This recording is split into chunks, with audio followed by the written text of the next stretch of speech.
ay diri sa aton nga palatuntunan naton pagabasahon ng aton sini nga second winner for today, December 15.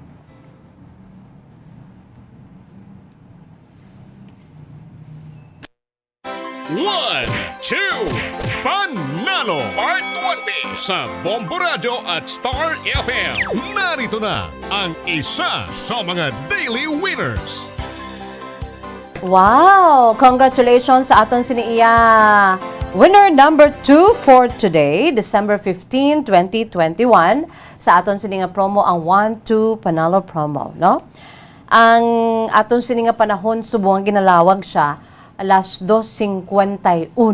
Okay? 51 minutos na nakalipas sa takna nga alas 2. Ang aton sini nga winner nga magabaton sang 500 pesos na cash kag subuman grocery goods nga nakasulod sa Orocan nga balde nagabalor sang 650. Ang aton sini nga winner mga kabombo, uy, taga Barangay Damgo. O wala ka na nagadamgo ha, ikaw na gidyang aton sini nga winner. Taga Barangay Damgo, Banwa sang EB Magalona, mga kabombo, no? Congratulations, nag-usar siya sang proof of purchase nga Silver Swan. Congratulations sa aton sini nga winner, Gina J. Retiro. Gina J. Retiro sang Barangay Damgo, EB Magalona, Negros Occidental. Ikaw, Gina J. Retiro, ang aton sini nga second winner for today, December 15, 2021. So kinahanglan magakadto ka diri on or before 8:40 or 8:51, okay? 8:51 p.m. tonight. Kinahanglan niya ari ka diri on or before 8:51 p.m. agud nga makuha nimo kag hindi ma-forfeit ang imo sini nga premyo. Mga lapit-lapit mo lang ni ang EB Magalona. Pwede ka gini kay 6 hours ang natalana nga panahon no sa pag-claim sa imo sini nga premyo. So kinahanglan ari ka diri on or before 8:51 p.m. o kon sa karon las 8:51 ang takna karon sa gabi. Gina J. Retiro sang Barangay Damgo, EB Magalona, congratulations.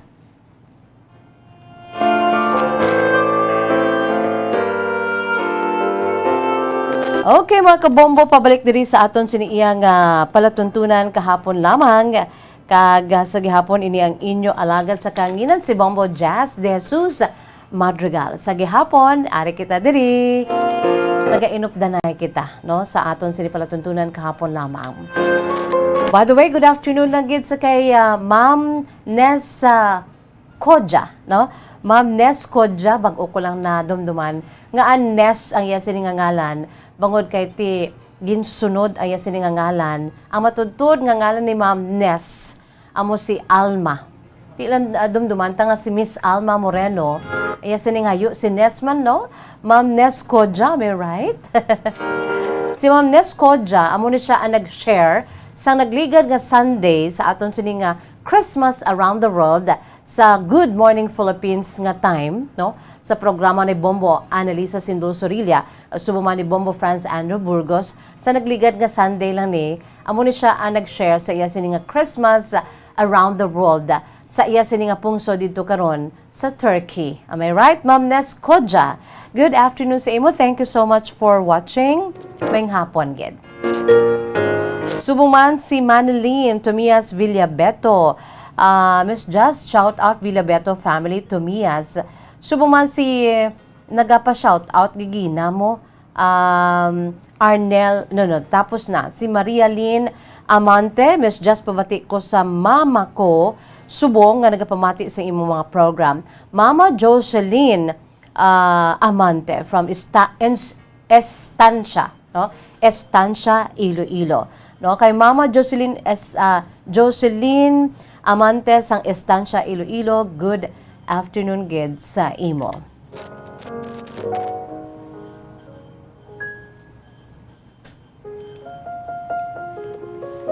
Sa kay Sir Renante Lamis, hi Bombo Jazz, tamiyawaman tadabi. Sir Renante Lamis, good afternoon sa imo, gapamatigid sila sa isa dira ka barbershop sa EB Magalona. Tio, Renante Lamis, no, taga EB Magalona ka man. No, basi kilala mo ni ang aton sining winner kay aton sining winner. Bag-o lang gid naton nga nalawagan bilang second winner naton for today sa aton sining promo 1-2 panalo si Gina J. Retiros sang Barangay Damgo, Ibi, Magalona. Baw kasi manuagid ni Renante Lamis. Without much ado, mga kabombo, ari na ang part 2 sang kasaysayan ni Taurus, 57 years old, sang Banwasang Pulupandan. Ayan sinikasaysayan iyagin suguran pinaagi sa pagsiling Dear Miss Jazz.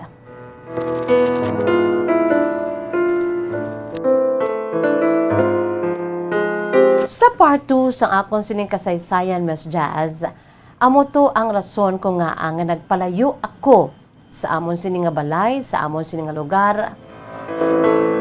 Nagsaylo ako sa akong sining nga trabaho, wala ko nagpabalo sa akong sining nga boyfriend. Nagboard ako, kag wala na nakapulo pa uli sa balay. Abi mo, Miss Jazz, grabe gito mo. Kay naibaluan ko, bali natabo na kami, ginhatag ko ang tanan-tanan, kay ti palangga ko siya. Pero after sa to, nanugid siya nga mayara siya sang bata. In fact, hindi lang isa, kundi duha. Pero ang isa daw wala niya ginaako. So kadamo sa mga babae nga naglagas-lagas sa akong sining boyfriend, rason man nga ti siling ko wala ni tsansa. Naglain gid ang buot ko, Miss Jazz, because I put all my trust sa akong sining boyfriend, pero amo pa ini ang nadiskubrihan ko. Abi, Miss Jazz, palayo ako, nagboard ako, wala ko papulo pa uli sa balay. Kung Domingo, ga overtime pa ko, para nga wala na time nga maghilibion, para nga hindi na lang ko bala magpauli, kag magsagad kahibi. Pero naibaloan ko sang uli, Miss Jazz, nga akong sin nga boyfriend, nga makabig chick boy, ara siya gali sa masami nagapamasyara sa amon siniiya nga balay. Dito sa may Pulupandan. Kag suno pa sa akon mga ginikanan kag pamilya na namian sila kay maayo gid siya sa pamilya ko. Bisan wala ko to, Miss Jazz. Tanan ginahimo niya kag tanan nga maayo nga hilimuon ginahimo niya para lang gid nga makuha niya ang kabubuton sa akon sini nga pamilya. Sa prangka nga sugilanon, Miss Jazz, in fairness sa akong si boyfriend, sa tanan kagkadamo-damo ko no sa iya sini nga nobya, sa akon lang siya formal nga nagpamasyar sa amon balay. Kay sadto kuno wala siya nagapamasyar sa mga balay sa iya sini nga nangin girlfriend.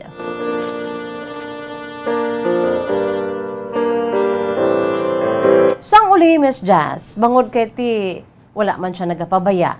Kag daw kanami man sa ginapakita niya sa pamilya ko, nagpauli ako, Miss Jazz. Kag dito, amat-amat naman nga nagbalik ang akon siniiya nga kaluyag sa iya. Nanamian ako, Miss Jazz, sa iya, bangod sa ginahimo niya sa akon pamilya.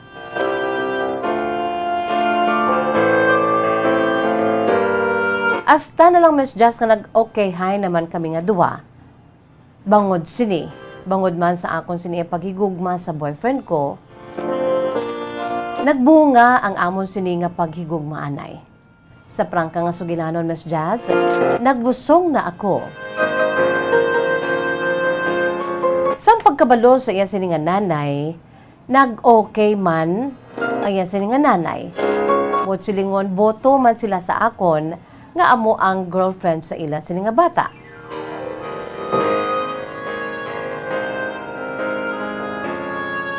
Ginabalan ako sang iya sini nga nanay sang nagkadto kami sa ila balay, Miss Jazz. Bangod kay bato naman ako kanay baloan nila nga nagbusong na ako. Ginabalan ako sang nanay sang nobyo ko pa lamang that time nga kinahanglan ako gid kuno ang mabulig sa akon siniiya nga nobyo nga magbag-o na. Magbag-o sa iya siniiya nga batasan sang bata niya abi, no, sang nanay, sang nobyo ko that time. Kaya ti balaan Manila kung ano ang ila sila nga bata, no? May ara sila Miss Jazz na ibaluan nga ti chick boy ang ila sila nga bata. Ti ginhambalan ako sang nanay niya nga ikaw lang gid ang makapabulig or ikaw lang gid ang mabulig, makabulig nga magbag-o si ni batasan ang akon sin nga bata. Hasta na lang sa uli, Miss Jazz, nga nagdesisyon ko nga magpauli na lamang diri sa Negros Occidental. Kaya dito kami sa Manila nagkitanay, dito kami nagluyagay. Kaya siling ko, gusto ko nga diri sa amon pamilya magabata. Tilain gid man, Miss Jazz. Kaya first ko nga pagbusong, medyo damo pa ko sang fears, damo ko sang nahadlukan. Gusto ko arang akon pamilya. So nagdesisyon ako, Miss Jazz, na magpauli diri sa Negros, kag diri na lang magbata. Bisan nga nagpauli ako, Miss Jazz, nagdesisyon ang akon sini nga nobyo, ang amay sa akon sini ginabusong that time. Naghambal siya nga magapabilin siya sa gihapon sa Manila, kay ti magatrabaho siya. Iti may bata, no kuno kami. So, amo to ang desisyon niya, Miss Jazz, nga magpabilin sa Manila. Before ko magpauli, ginambalan ko ang akon siniiya nga nobyo, ang amay sa akon sadto ginabusong. Ginambalan ko gid siya heart-to-heart talk kami. Siling ko, kun palangga mo gid ko. Knowing, Miss Jazz, sang iya bila sini nga pagka-chick boy, kaamo nang rason ko nga nanago ako kay nadlok ko, Miss Jazz, basi ba lang nga isa ako sa mangin biktima. Pero in fairness, Miss Jazz, palangga gid ko sa akon sin nga nobyo pa lamang. Kag ako, Miss Jazz, sa nasaling ko na, ginhatag ko ang tanan bangod kay palangga ko ang akon sinisadto nga nobyo. Ginambalan ko siya, Miss Jazz, kun mahal mo ako, kun palangga mo gid ako, dapat nga magbago ka na sa imo siniiya nga lifestyle. Kag dapat mag-apas ka sa akon. Kung gusto mo gid ako, kang akon sini nga anak, ang aton sini nga anak, magpauli ko sa Negros, apas ka didto. Pero kung hindi ka gid man niya mag-apas, kag desisyon mo sa ulihi, ka hindi ka mag-apas sa amon sang anak naton. Gimpang ka kuman siya, Miss Jazz, nga ti, wala batunon ko na lang. Kaya amo na bala, Miss Jazz, nagabalik-balik sa akon sin panghuna-huna, ang mga babayi, nga may mga kabataan siya. Ginambalan niya ko nga, dili nang ko bilin, gin prastar ko man sa iya nga kon palangga mo kami sang bata naton, maapas ka sa Negros. Pero kung hindi gid man, ginambalan ko man siya, Miss Jazz, kung hindi gid man, hindi batunon ko na lang. Pero Miss Jazz, sa nagpauli ako diri sa Negros, nagligad ang duha ka bulan, wala gihapon, Miss Jazz, sang may nag-appear. Wala gihapon sang may nagpakita, Miss Jazz, nga nobyo ko. Natingala ko, Miss Jazz, nga ti siling ko, ati, wala gi kami guro sang tsansa. Kaya ti hindi, wala man ang iya siniiya nga bisan na wong, wala gi nagpakita, Miss Jazz. Pagkatapos ang duha ka bulan, siling ko wala na inisang tsansa pa nga magkit-anay kami.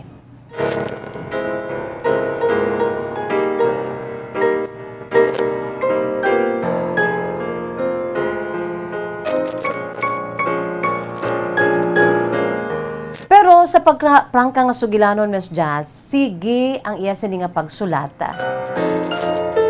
Ginasulatan niya ko, bisan wala siya nagpadulong diri nga amo ang akon sinigin ayo sa iya nga magkilit anay kami.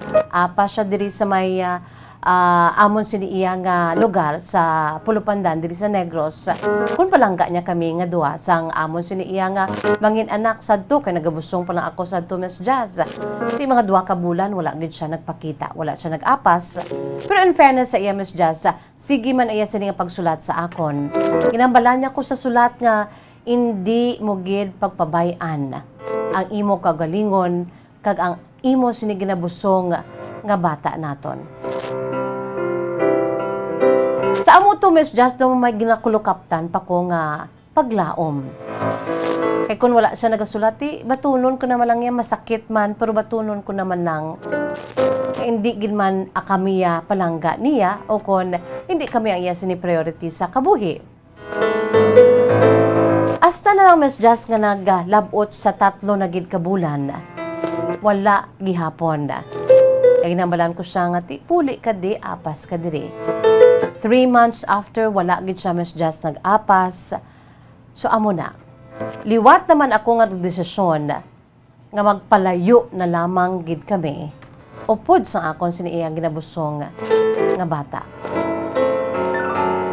Tuman nakasakit sa akon sini nga tagipusoon Miss Jazz, grabe nang akon siniya nga ginabatsyag. Kadamo na sa mga mabatian mo nga ginpabusong ako, wala sa may nagtindog nga amay. Tigahawat-hawat ang akong pagginawa kay gusto ko nga magpaapas siya. 3 months after nga wala gid siya nag-apas, nagdesisyon ako Miss Jazz nga magpalayo liwat. Hindi na magpulupakita sa iya. Pero abi mo Miss Jazz, timing gid. Kag siguro kami gid man. Kay nga nagdesisyon na ako nga magpalayo, kag hindi magpulupakita sa iya. Abi mo Miss Jazz, that same day nga malakat ako, ara siya Miss Jazz, na abtan niya ako nga nagapang-impake na ako. Gapang-impake na ako sa akon siniya mga bayo kay malagyo ako. Upod na sang amon siniya nga mangin baby. Pagkakita ako Miss Jazz sa iya, daw nakakita ako sang kasanag. Wow, nag-apas gid man siya. Kaabi mo Miss Jazz, nagprangka siya sa akon si maginikanan. Sa iya sini iya nga tuyo sa akon sa amon sini nga bata. Nambala niya maginikanan ko nga mapakasal kami. Ti grabe gid ang kalipay man sa maginikanan ko Miss Jazz nga ti asa sila nahuyan man. Ti wala sang may amay nga nagpakita, pero mayo lang kay timing gid. Ginabala niya ako maginikanan nga mapakasal na kami. Ti okay naman to Miss Jazz, okay na, wala na ko yung naglayas pa o kung wala na ko nalagyo. Dito Miss Jazz, instoryan niya ako. Siling niya nag-apas ko di, para nga sugaton ko kamo. Sugaton ko kamo sang aton sini nga bata. Ti, sino pa abi Miss Jazz sa mangindi, kay amo na niyang ginahulat ko. Ang akon sini ginapalangga nga lalaki kag amay sang akon sini ginabusong. So amo to Miss Jazz, nagdesisyon siya nga dalo niya kami sa Manila balik. Kag nagpasugot ako Miss Jazz. Tubtob nga didto ako nagbata sang amon sini nga subang. After 1 year, nagpauli naman ako diri upod ang amon sini nga bata. Kag nabili naman siya didto Miss Jazz. Bangod sa amon sini nga sitwasyon nga kinanglan niya man didto nga magtrabaho. So amon sini nga hinambalan Miss Jazz, kada 1 year siya magpauli diri. Masulusapnot nga kada 1 year lang siya magpauli diri, apang Miss Jazz, mayo-mayo na lang na. Kaya may ginakilala nga amay nga akon sini nga bata, kag syempre Miss Jazz, may nagatindog na nga amay. Masadto mabatian ko nga ginpabusong lang ako, ginbayaan, wala sang may nag-ako. So mo to Miss Jazz ang amon sini iyang desisyon nga mapauli siya sa balay kada 1 year lang. Tigin baton ko lang ato kag daw okay man kami.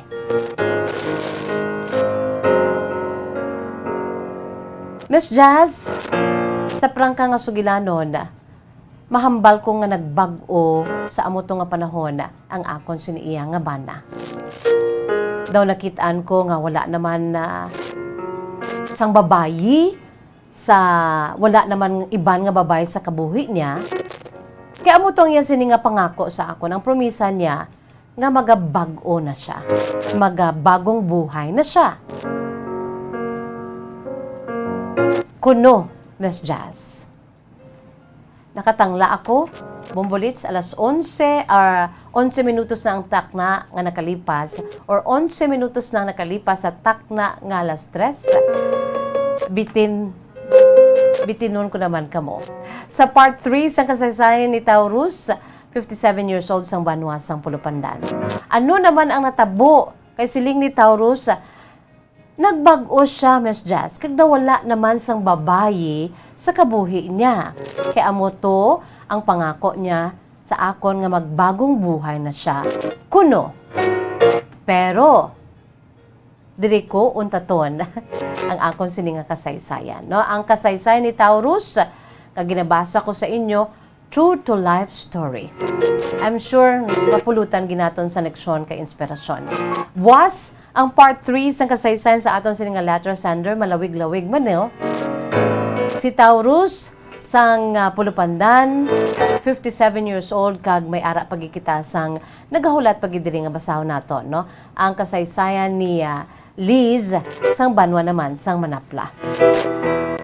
It's time for me to say bye-bye kay nagahulat ng aton sini mga listeners sa kag-watchers sa aton sini iya nga paborito nga drama ang madason diri ang magasunod diri sa akon programa ang aton sinipalaton ang drama naton nga Tuyang Ermitania.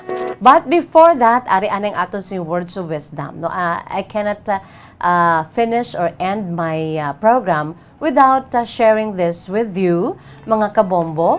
Ining dilanlan no sa balaan kasulatan sa Dios sa Philippians chapter 4 verses 10 to 13. Dira nagasiling, thanks for the gifts, no?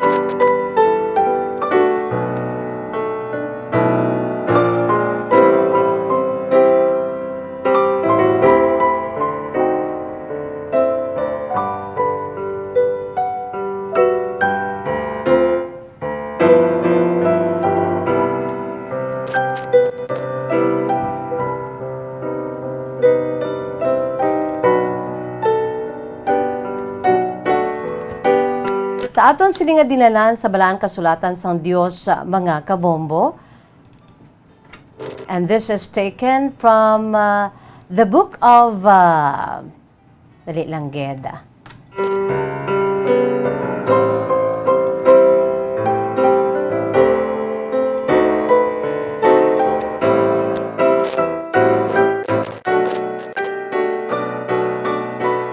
This is all about hope, no? Paglaom in hard times. Ang aton sini nga paglaom sa tion nga may mga yara kita na paidalom sa ginatawag balang nga pagtilaw, no?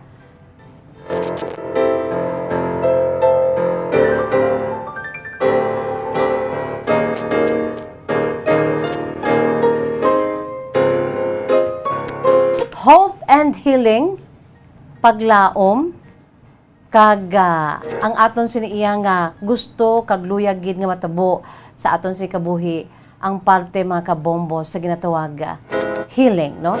Kalabanan karon sa aton ang antos sa mga balatian. Kaangay sa ginatawag bala mga kabombo nga COVID-19, no? Kadamo sa aton si makauturan nga nagaantos sang COVID-19. Ang promisa sa Dios ara gid, ang promisa sa aton sini nga balaan kasulatan sa iya sini iya nga ginsulat mismo, no? Gingamit nilang mga writers, mga kabombo para lang gid ipaabot sa aton ang iya sini iya nga mga promisa.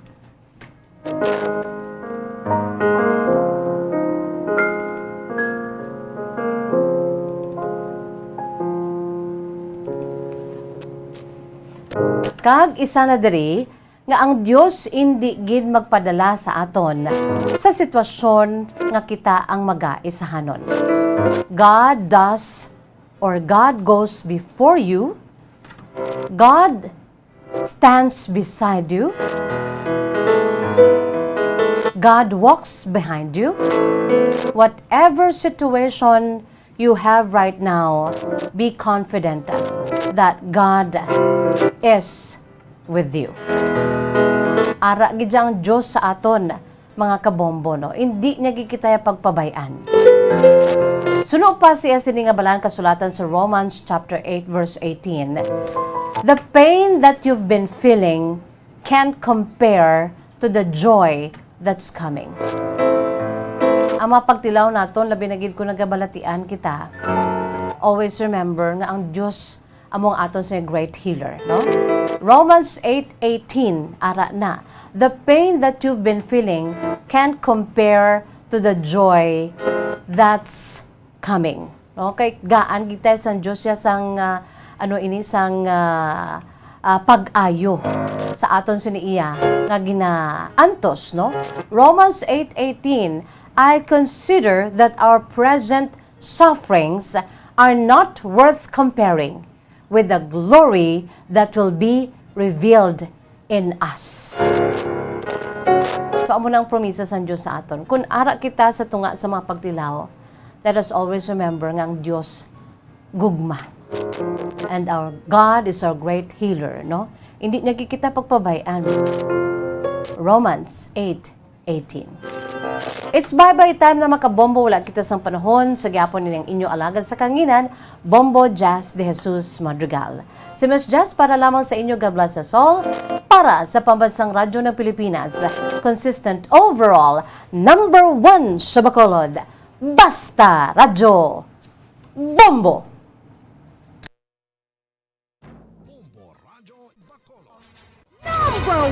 Basta Radio Bombo!